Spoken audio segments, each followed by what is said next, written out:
Okay, everybody, welcome back to Faith at Work Messages, our podcast. We are here. It's me, Elder Pamela Robinson Smith, my son, Khary Smith McCall. my husband, William Robinson. and we're talking today about how to raise unspoiled children. This specifically relates to emotional and intellectual wellness because you know our podcast is always talking about the 8 dimensions of wellness. Are we ready?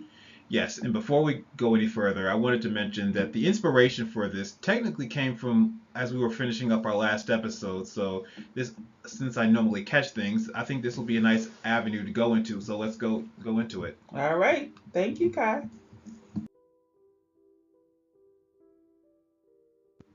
But before we get started, let's time to give some credit.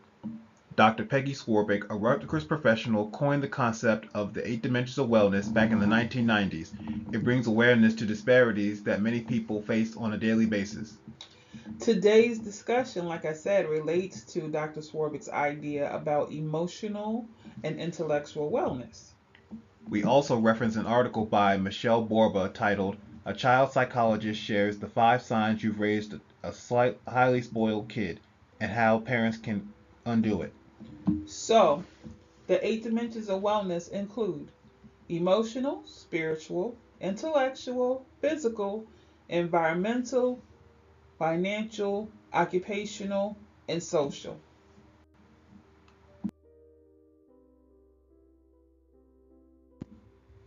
Okay, so as parents, seeing your child unhappy is not a pleasant sight. In the short run, giving in by coddling and pampering them may seem easy. However, in the long run, it can be harmful in the development of children becoming an adult.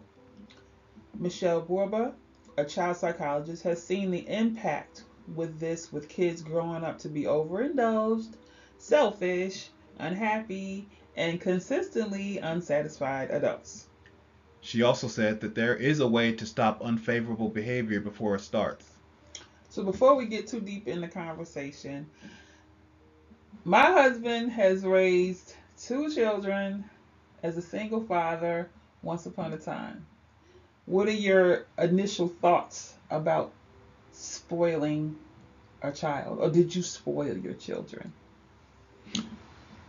No, I didn't spoil my children. Having been a bit of a spoiled brat in my younger years, I didn't want to pass that torch on to them. So um, I kind of let them go through their, what I called it, metamorphosis, where they would pout, stomp around when I didn't give in.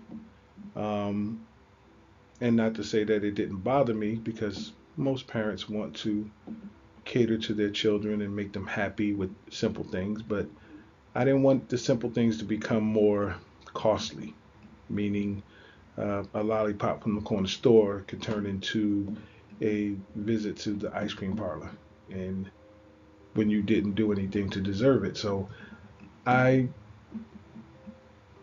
didn't, and I don't believe in spoiling because it does come back to be an issue for the parent, even later on in the life, because when children become certain ages, the spoiledness gets to be anger because they weren't satisfied. They didn't receive that brand new BMW when all you could afford was a punch buggy with no punchbacks, so to speak. Or you could say maybe an old Pontiac or Oldsmobile. Exactly. So I chose to teach my kids how to spoil themselves, which would be when you were able to work, get a job where you can cater to your own wants and desires.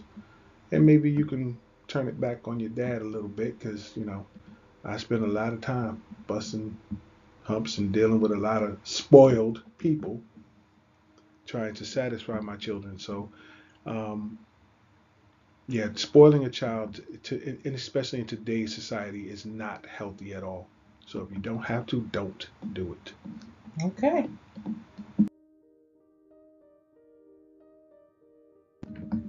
Are you raising a spoiled kid? That's definitely a very thought-provoking question. And here is some of the criteria of what makes a spoiled kid, and that includes not taking no for an answer, kids expecting and getting their way and being the ones that say no as opposed to the parent, being more into receiving than giving.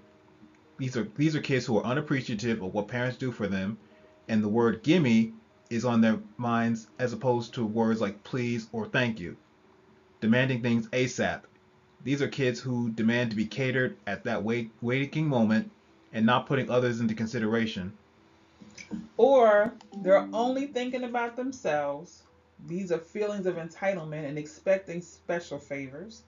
They're never satisfied with what they have, having enough, but always wanting to thirst for more.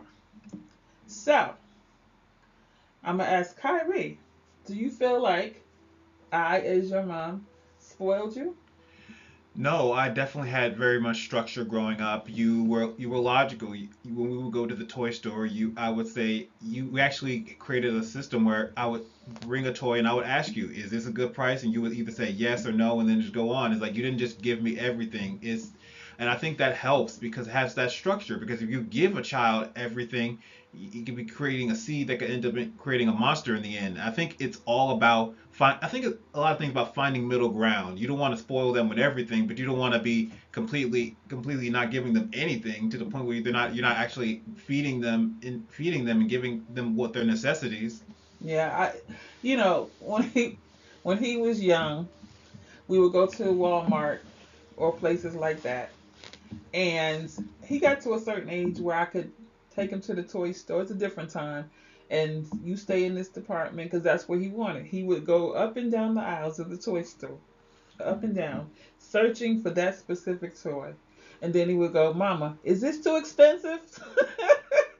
And I thought it was so cute that he actually listened and took in what the lessons that I was trying to tell him. You can't have everything. Mama is on a budget. So he would go, Mama, is this too expensive? And then sometimes he wouldn't pick anything because he couldn't find anything that piqued his interest. Yeah, because the thing about me, I'm very particular. Even when the holidays come around, I have to realize, what do I want? It's like before I used to make a list around the holidays. Now it's Mm. like I have to really think hard, like what do I want? So being spoiled is a choice for the parent. Well, I can honestly say being spoiled because um, my parents did a level of spoiling when it came to me and several of my siblings. Um, I was the pouty kid who I never disrespected my parents, but I had a weapon that I would use against them, which was I would just go sit in the corner and put my thumb in my mouth, and my mother thought that was just such the cutest thing in the world. So she kind of gave in to me.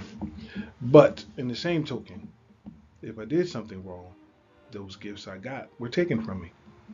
So the pouting didn't work at that moment, and that's normal with children. That's what they do. That's what we all do. We do it as adults. We don't always get our way as an adult, and it kind of, if you're like me, takes me back to the childhood days. And I remember that one specific incident that happened on February 14th at 1978 when I didn't get the multicolored swirl lollipop from a Valentine's Day gift that I wanted.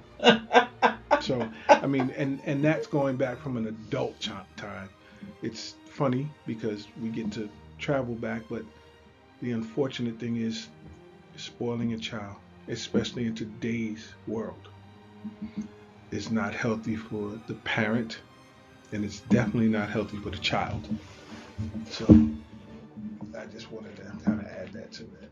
All right. We appreciate these different perspectives.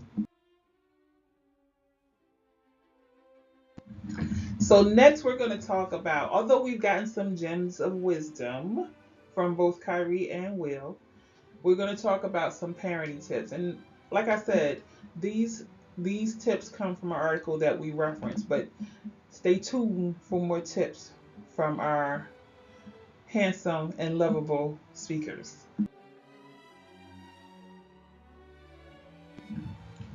Saying no without guilt. Saying no is perceived to create low self-esteem, but is quite the opposite. What saying no does, it creates structure And not being permissive can create higher self-esteem as well as developing empathy in a child. What also helps with saying no is to give a logical reason to back up the claim. Now, Will, or even Khary too. How many times have you heard your parents say, because I said so? No, Way too many. no, because I said so. Way too many. And as a child, especially as they get more, they learn more, they need a rationale.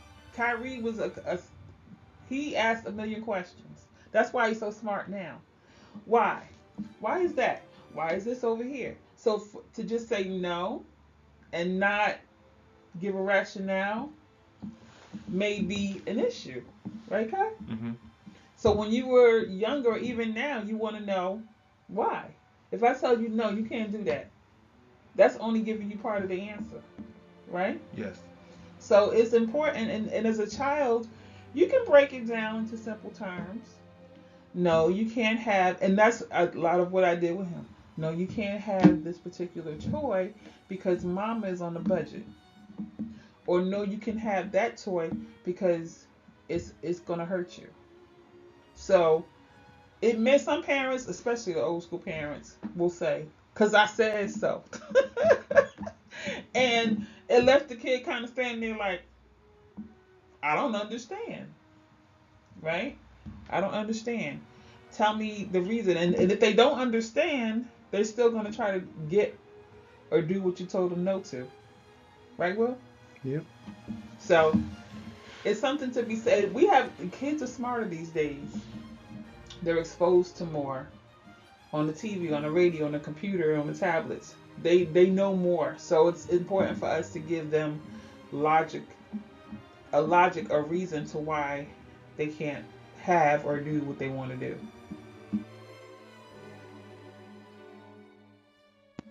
Another tip: praise the right things. Praising your child when they do something for or with another person can Help to regulate a child who is addicted to praise, as well as reinforce the importance of caring. So, Will, can you think of a time where you praised Victoria or Justin and the look on their face? What was the reaction? Well, I'm gonna use Mr. Justin and say, um, give you an example. He had gotten into a little altercation in school, and waiting for him to come home gave me the opportunity to decide on how I was going to deal with the issue. Of course, as any parent would do, the first thing is frustration. Um, and if the child is there, that would be the first thing that they see. So I chose to level it all out before he got home. And I allowed him to give me his side of the explanation before I spoke to him about what the teachers had informed me of. Once he gave me his side, I asked him to give me a couple of minutes to kind of take it all in to see where he could have been wrong. But knowing your children is definitely a plus, because not to say anything negative about the teachers or anything out there in the world, but sometimes when they're frustrated with a child that they don't know or understand, they tend to escalate. Excuse me, escalate the stories. I do believe parents should listen to their children when they speak. Not all children are going to lie to you. And if they did, well, parents, you need to take responsibility for that, because that's what you caused them to do. But when it came to him and that situation, um, I did punish him because he could have approached it differently. But I gave him an explanation as to why he was being punished. Not because he defended himself, but because of the way he defended himself. And one part of his punishment was he couldn't go outside for the weekend, and he had to write me a 2-page apology letter. And in that letter, I wanted him to explain to me why he did what he did. Well, that Monday morning before he went to school, I got the letter, and I sat him down at the table while he enjoyed his breakfast and told him, I'm proud of you because you did exactly what I asked you to do in this letter. And I'm also proud of you because you did not lie to me about what happened in school that day. So he leaned back in the chair and, like Mr. Rufus likes to do, he tilted his head and looked at me like, so I'm not in trouble? And I said, well, I'm not going to say you're not in trouble. Your punishment is over because I told you it was a weekend punishment. But going forward, when you have altercations in school, the first thing to do is go to your teacher. If the teacher doesn't help, go to the principal. If the principal doesn't help, have them call me. Let me deal with the altercation as opposed to you dealing with it, and you end up on punishment and you don't get to hang out with your little buddies on the weekend. Okay, so you showed him that even though he made an error, the fact that he was honest and the fact that he listened to you while you worked through the solution, you were able to give him praise, and that's what I think that did was build a trust and a line of communication with him so that he knew he didn't have to fake the funk, so to speak, for in the future. Absolutely. I mean, and that's what you want with your children. You want them to be able to come to you and tell you everything. You know, having done that with both of them, and even with Khary, um, we have a line of communication that I would never take him away from his mother, take Khary away from his mother. But what I gave him was, if there's something you need to man, and even at that point, if he comes to me and talks to me about it, I'll let him know. It's going to stay between us.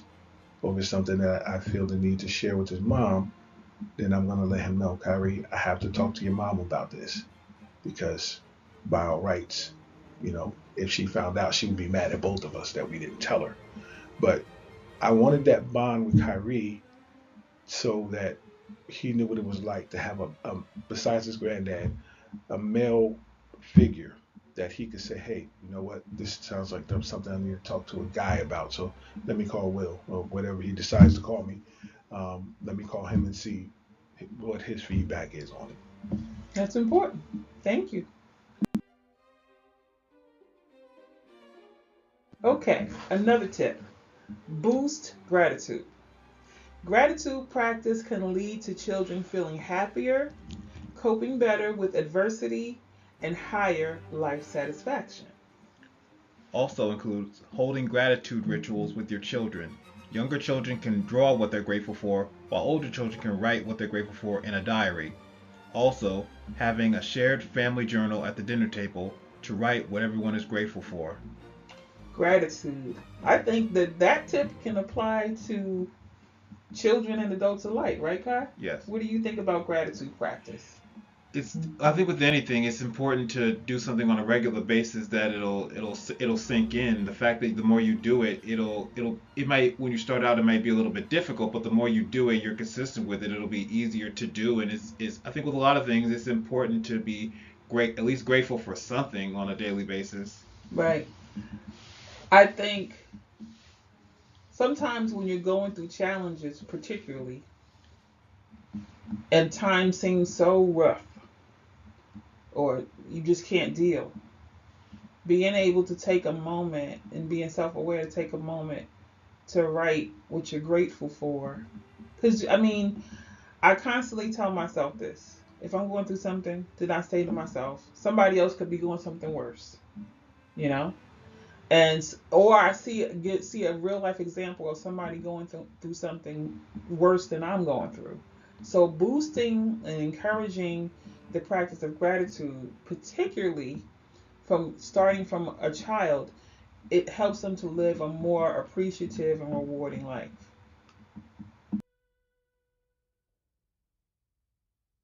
Okay, this is good. Another tip: stretch waiting. Research has shown that the ability to pause, wait, and delay can lead to future academic and financial success. Examples include saying later while on the phone when your kid wants attention, saying next time if your kid wants to buy something but doesn't have their allowance money, and saying wait if your kid attempts to push their sibling off a chair to use a computer. So, well, did your mother use the waiting technique with you and your brothers? With your 11 brothers? She Well, deserves a Nobel Peace Prize. Just go ahead. no, my mother. That's a whole different generation of parenting. Um, I was that one kid who got his butt spanked quite often to the point where it didn't hurt no more. But that was my fault. My mother was I gave it a nickname. I call it her southern tick, which is when she sucked the tooth and raised the eyebrow, cut the eyes in the direction of where she wanted you to go. You had 3 seconds after that to move in that direction, or you got one of the good old-fashioned beatdowns. There's no other way to put it. I mean, it was. We look at it now and say, "My God, our parents tortured us." Pamela didn't, from what I was told, didn't have to experience that. But coming from a large household of basically men, and my mother being the shortest one in the house, she had no other choice but to learn how to deal with us.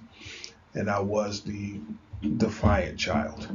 Um, you say no to me, well, I took it out on one of my brothers.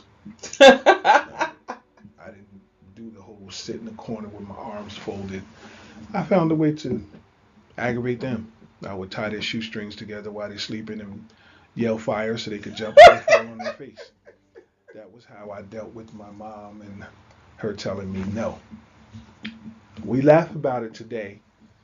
Seriously laugh about it because I've told Pam, different things my mom used to do once there's no sugarcoating it, once the whoopings stopped because they didn't work on me anymore. So she found other ways to get under my skin.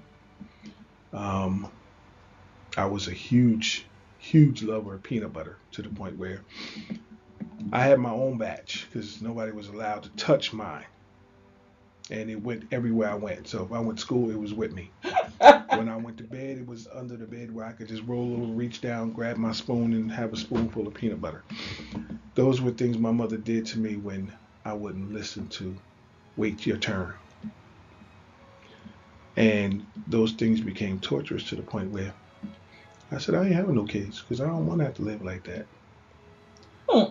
The change was generational, where we have to grow and mature with our generation to understand that there are ways to deal with wait your turn.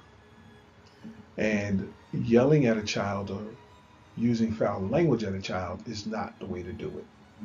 Because that child is just going to become defiant to the F-bomb or telling them aggressively to go to their room.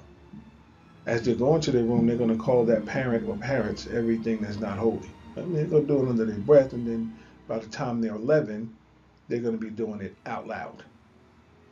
And I didn't want that with my kids. I didn't want to have to put hands on them because they were being verbally disrespectful. So I chose another way of the wait your turn. You were creative with yours. Yeah. I can tell you that Khary, he was a very well-behaved little boy. I mean, he went through the terrible twos, and that lasted through about 3.5, 4-ish. But you had to explain to him why. Wait, Mama's busy right now. Okay, Mama, he would sit right there and wait until I wasn't busy. But this technique is basically teaching the child patience because the world is not going to jump on their every whim. They're going to wait next time later from the world. And so if they don't learn that at home, when they go in the world, they're going to have a difficult time. So you got to stretch that whole waiting with the child, to get them to realize that it's not their world. Our next tip: point out insensitive actions.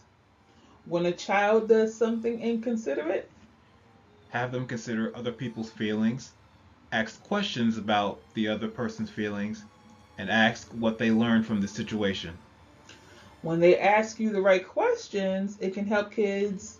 Develop the feeling of empathy and recognize the effects of their actions. What are your thoughts about that, Kai? I mean, it's pretty simple. I think asking, like I said, asking the right questions, asking them questions that'll get them interested instead of, like you said, instead of the whole "because I said so." At least have them really think about were they the aggressor or not, and have a really philosophical conversation with oneself, and then they can have an idea of what they did wrong and what they can do to prevent it in the long range future. Yeah, and I think that it help when you point out their insensitive actions. It develops their skills of critical thinking. If I do this, it's gonna hurt my friend physically or emotionally. So maybe I won't do that again. Um, Everything that we're going through is really to prepare them to be a better adult. Because we know some very spoiled, rotten, and even evil adults. Some of them lead our country. Hmm. So it's important to teach those skills and hold children accountable for their behavior.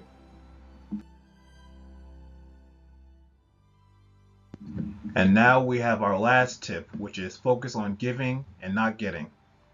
Find opportunities for your child to do things for others, such as examples include cooking for a neighbor. Also, find charitable causes that can give your child a chance to give back, such as donating toys to a children's hospital or volunteering at a local soup kitchen. Yeah, I mean, like, and then too, with receiving gifts, set limits on the material things and then stick to those limits. Teach your children how to respond in a polite manner when receiving gifts. Now, what comes to mind when I read this tip, and I think you may know, think back to Christmas at a Mary's house. We walk into the house with big bags of gifts, and Kamar, our beloved cousin, said what? What did he do? Well, what did he do when you came in the door? Uh, this, what was it he said? I don't remember. Basically he was looking for the Dark Knight, but the Dark Knight was nowhere to be found. And he started grabbing in the bags. And when we gave him his gift, and he tore through it, what did he say? This is not what I wanted. This is not Batman. And he did drop the toy on the floor and walked away. But I had to tell you, one year, Khary, the golden child in my eyes, Melanie was supposed to give him this Ben 10 game. Because he was always very specific. He opened the present and he said, "This is not Ben 10, whatever, da, da, da, da." And he put it down and he said, "Thank you," and walked away. So. Well, in your defense, I wanted the G.I. Joe with the Kung Fu grip. And I got a G.I. Joe, he just didn't have the Kung Fu grip. While you put yours down, I tossed mine and stomped off into my room. I mean, by comparison with Kamar, I handled it a little bit better than Kamar did. Yeah, I mean, like. And you handled it way better than I did. Yeah, so it's funny because those are the moments we have to teach that you have to call. I have to call him back and say, "Give Melanie a hug." She said, "Kai, I couldn't find that one." He said, "It's okay." But you got to teach kids that they're not going to get exactly what they want every time. For Khary, because he's always been very specific about what he wants. That's why I had him write lists. Because Mama was not going to remember Ben 10 of this, that, airbender, whatever it was. I needed him to write it out so that I could go and Google search. Some kids are specific like that. Some kids are general. But teaching them to be polite, regardless of the gift, because people don't have to give you gifts, you know. And I know what it's like to want something, because I was not the perfect kid either, but I knew not to say this is not sling it, because my mother was like, "What?" But we have to teach kids how to respond when they don't get exactly what they want. And just for the podcast world, she's still like that. She's still spoiled. But I'm appreciative of whatever gift. My Aunt Mary used to always say, because my mother, so my mother and Aunt Mary are twins. If you didn't give my mother exactly what she wanted, or she didn't get the purpose of what you gave her, there was a face, and she would go, "Oh, thank you." Mary, it could be a pencil with her name on it or something. She'd be like, "Oh, this is so nice." She said, "I appreciate anything anybody gives me." So the two twins, two different reactions. You know, people, whatever naturally comes out, but you got to plant those seeds in your kids to try to get, hopefully, the positive reaction. Oh, and also, in the words of the Rolling Stones, you can't always get what you want. That's right. But if you plant the seeds properly, you almost can. See, Khary has figured me out to the point where he knows I'm a spoiled Scooby-Doo brat. And I got one of my ultimate best Christmas gifts this past year, and I haven't put it down since. He sure hasn't. And Pam's not allowed to touch it. I ain't trying to touch it. His Scooby-Doo tumbler. He walks around the house with it. This is a gift my boy gave me. So, it's one of those things where if people, as you get to know people, you know what they like. It doesn't take huge things to make them happy. And so we got to teach our kids to be thankful, have gratitude, and even if you don't get exactly what you wanted, to still be polite and grateful for getting the gift.